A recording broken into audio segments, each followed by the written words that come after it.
Beberapa hal memang susah dijelaskan secara nalar.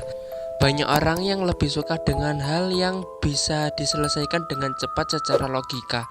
Namun, kadang kita juga perlu menyelesaikan masalah sampai tuntas sebelum hanya menjadi misteri. Misalnya, 9 kasus misteri berikut ini. Semua misteri tersebut gak akan bisa diselesaikan selama beberapa dekade walaupun oleh para ahli. Memang banyak yang susah diselesaikan secara nalar, sehingga lebih dikait-kaitkan dengan hal-hal yang supranatural.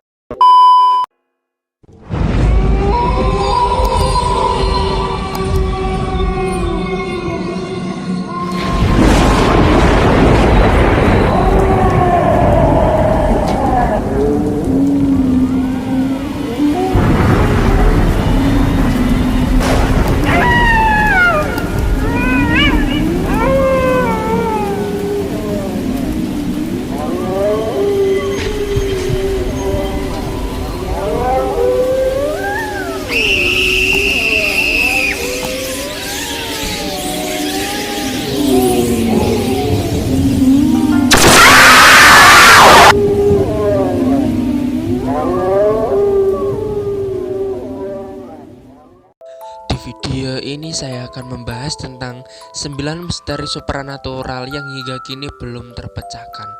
Namun sebelum itu jangan lupa untuk klik tombol subscribe dan nyalakan lonceng notifikasinya agar kalian dapat notifikasi kalau saya upload video-video terbaru.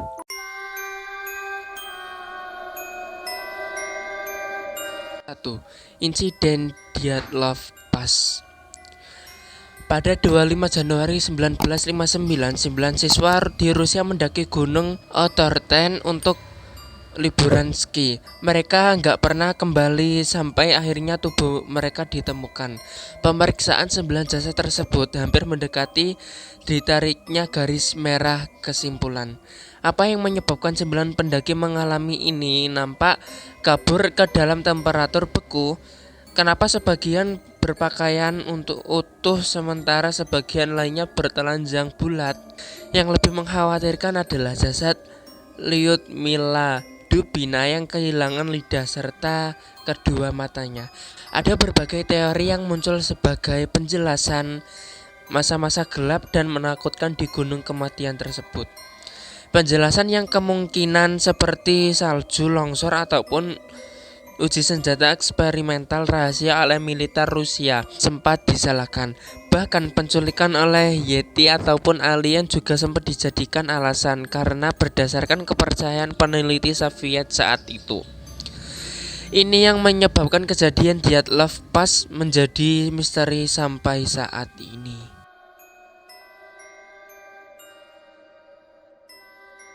2. Saudara kembar Pollock. Pada tahun 1957, 2 bersaudara perempuan Joanna dan Jacqueline Pollock yang berumur 11 dan 6 tahun secara tragis tewas dan kecelakaan mobil seiring perjalanan mereka ke gereja lokal Northumberland, Inggris.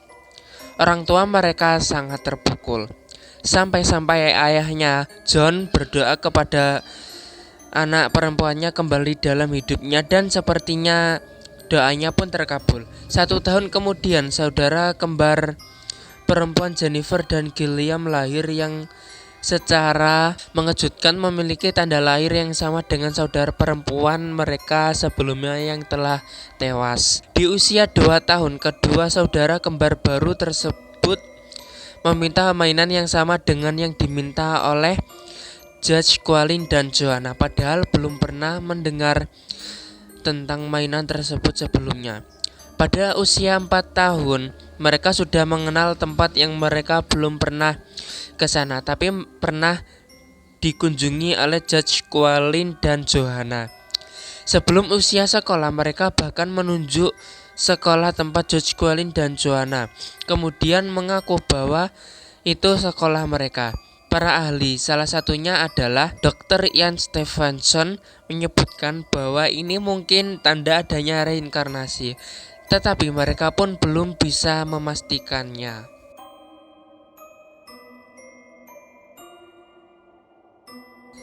3. Siapa yang menaruh bela di pohon Wych Elm? Pada 18 April 1943, 4 anak laki-laki yang berjalan di Holywood, Inggris, mereka menemukan pohon Wych Elm yang mereka pikir bagus untuk berburu sarang burung. Salah satu anak laki-laki tersebut memanjat untuk memeriksanya.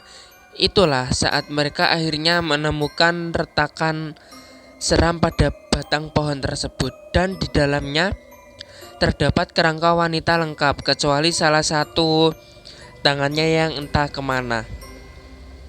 Karena ketakutan, mereka berjanji untuk bungkam dan kabur. Tapi anak laki-laki yang paling muda akhirnya sangat trauma dan ia memberitahu ayahnya. Polisi akhirnya bergerak untuk menginvestigasi dan kerangkanya ditemukan di tempat yang sesuai yang dideskripsikan. Tangan wanita yang putus dan beberapa pakaian wanita tersebut ditemukan beberapa saat kemudian dikubur di dekat pohon, yang membawa pada beberapa kesimpulan bahwa ia menderita eksekusi ilmu hitam atau praktik satanisme di area tersebut. Setelah analisis polisi, tulang-tulang tersebut ternyata milik seorang wanita sekitar usia 35-40 tahun yang ditempatkan di pohon tersebut. Selain masih hangat dan tersembunyi hingga 18 bulan. Berkutat dengan misteri tersebut, penduduk tersebut menamai jasad wanita tersebut sebagai julukan Bella. Setelah munculnya grafiti di kota-kota yang bertuliskan siapa yang menaruh bela di pohon Wych Elm, meskipun begitu nggak ada yang pernah bisa memberikan info lengkap terkait ini.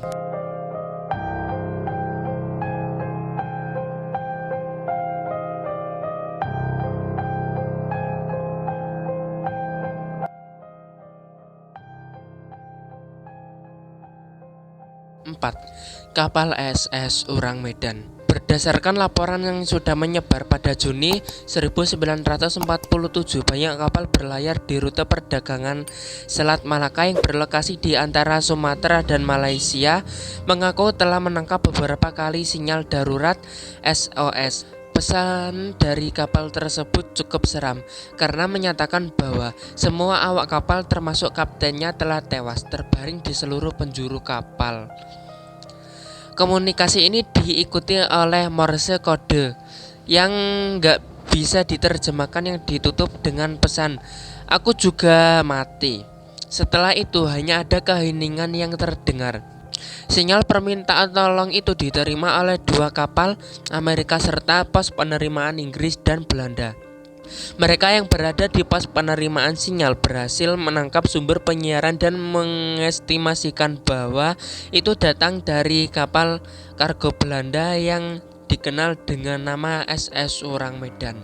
Kapal dagang Amerika Silver Star adalah yang pertama ada di TKP.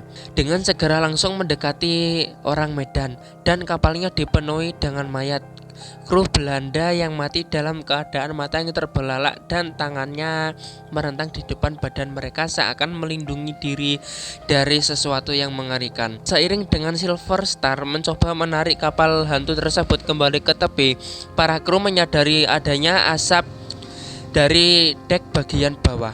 Untungnya kru Silver Star bisa dengan mudah memotong tali penghubung kapal tersebut sebelum kapal SS Urang Medan meledak. Kapal mengerikan itu akhirnya tenggelam dan meninggalkan salah satu misteri yang paling mengerikan di dunia maritim.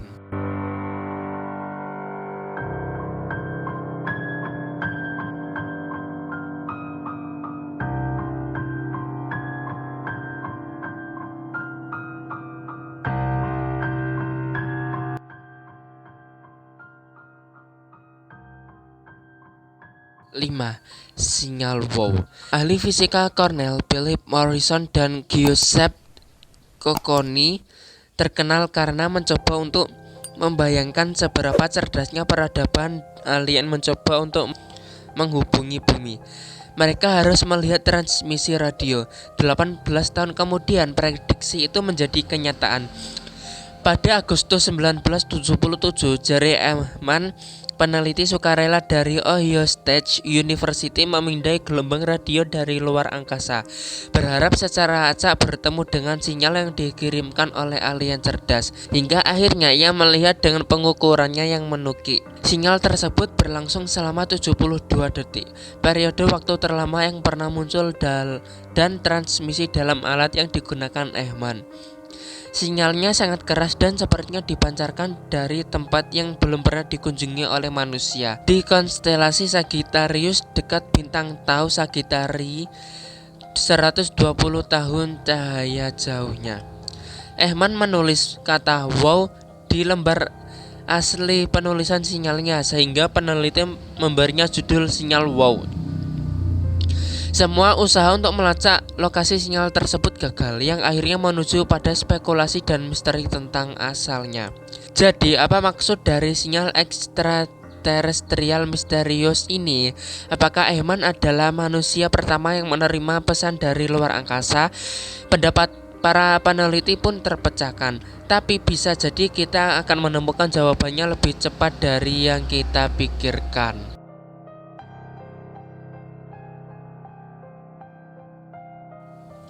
6. Menghilangnya Frederick Valentich. Pada 21 Oktober 1978, Frederick Valentich meninggalkan Melbourne, Australia untuk memulai latihan terbang 125 mil menuju Kings Island. Ia menerbangkan Cessna bermesin tunggal. Sesaat setelah jam 7 malam, Valentich membuat kontak radio dengan pengendali lalu lintas udara untuk tahu apakah ada pesawat lain yang terbang di area tersebut. Jawabannya adalah tidak. Sebuah jawaban yang berusaha dikonfirmasi lagi melalui komunikasi aneh setelah itu. 7 menit setelah itu, kontak radionya menghilang dan Valentich gak pernah terdengar lagi. Selama terkoneksi radio dengan pengenalan lalu lintas udara, Valentich menyatakan bahwa ia melihat sesuatu terbang di dekat dengan dirinya. Ketika ditanya apakah ia bisa memastikan bahwa itu adalah pesawat, ia tidak bisa memastikannya. Sebuah pernyataan yang ia ulang-ulang terus. Ia mendeskripsikan bahwa objek tersebut setidaknya memiliki 4 buah cahaya dan 1 buah cahaya hijau. Ia juga mengatakan bahwa bentuknya panjang. Pesawat tabung berbentuk seperti rokok yang seluruh permukaannya berkilau. Menariknya, memang ada pengakuan beberapa penampakan UFO dan cahaya misterius di King Island dan area Selat Bass di malam Frederick Valentich menghilang. Ada juga penampakan UFO di beberapa minggu sebelum dan setelah kejadian.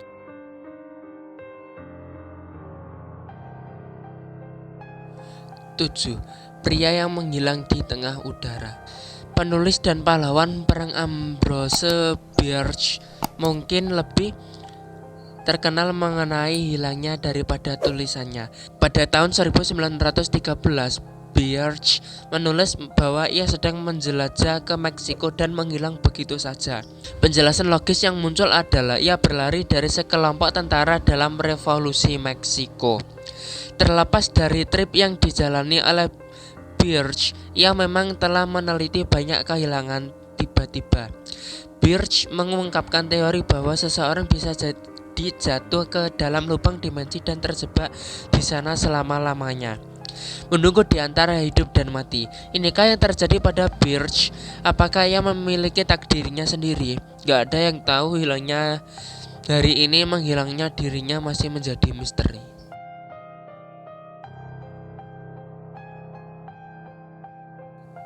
8. Pemenggalan kepala aliran sesat San Francisco. Pada 8 Februari 1981, Leroy Carter Jr. tidur sebentar di Golden Gate Park, San Francisco sebelum akhirnya ia diserang secara brutal. Setelah polisi tiba di TKP di hari selanjutnya, mereka mencatat bahwa kepala Carter telah terpenggal dan tidak bisa ditemukan. Salah satu tanda yang tertinggal adalah ayam yang tak berkepala, yang kepalanya disambungkan ke tubuh Carter melalui lehernya yang terputus. Secara cepat diketahui bahwa kasus ini perlu diselesaikan oleh para ahli yang khusus. Polisi San Francisco menghubungi Opsir Sandy Galan yang juga ahli dalam pembunuhan ritualistik dan terkait satanisme. Menurut Galan, pembunuhan ini adalah sebagian ritual gelap yang melibatkan Palomoyombo, sihir gelap berbentuk penyelewengan agama Santria. Galan percaya bahwa siapapun yang melakukan tindak kriminal itu berniat untuk melakukan ritual yang menggunakan otak, telinga, serta hidung milik Carter. Ia juga memprediksi bahwa kepalanya akan kembali 42 hari setelah ritualnya berhasil. Ternyata benar, 42 hari kemudian setelah tindak kriminal tersebut, kepala korban ada di TKP. Meski begitu, terlepas dari tempat analisis Opsir itu, tetap saja nggak bisa dilanjutkan ke hukum karena dianggap di luar nalar. Selain itu, memang tidak ada saksi mata kejadian pembunuhan sebelum diketahui sampai sekarang dan kasusnya tetap tidak terpecahkan.